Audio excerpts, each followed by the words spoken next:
دیکھیں جب انگریز کا جو ہم نے نظام انہیرٹ کیا وہ کیا تھا؟ وہ تھوڑے سے لوگوں کو انگلش میڈیم ایجوکیشن تھی، جس طرح ہم ایچ ایس این کالج میں جاتے تھے اور پھر لارنس کالج، اور تھوڑے سے انگلش میڈیم کے اسکول تھے. لیکن یہ انگریز نے بنائے کیوں تھے؟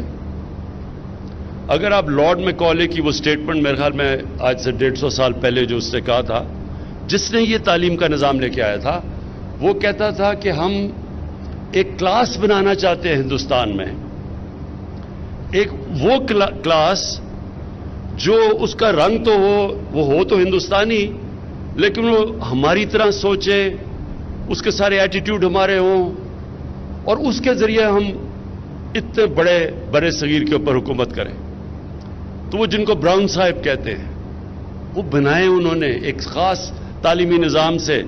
ہم جب ایچ ایس این کالج سے نکلے تو جب میں انگلینڈ گیا ایچ ایس این کالج کے بعد، تو مجھے ایسے لگا کہ مجھے ایک انگلش پبلک اسکول بوائے بنایا گیا ہے، پاکستانی نہیں بنایا گیا. میرے اپنے کلچر سے بھی دور کیا گیا اس تعلیم کے نظام نے، میرے دین سے بھی دور کیا گیا.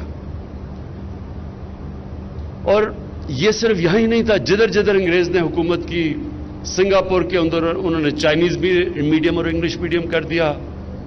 جدھر بھی وہ گئے انہوں نے ایک انگلش میڈیم چھوٹی سی کلاس کے لیے، باقی دوسروں کے لیے، عوام کے لیے. اب اصولاً تو جب ہم آزاد ہوئے تھے تو ہمیں سب سے پہلے اپنا تعلیم کا نظام ٹھیک کرنا چاہیے تھا. ہمیں ایک سنتھسائز، ایک ہی سلیبس لانا چاہیے تھا، ایک ہی کریکولم، تاکہ ایک قوم بنتی.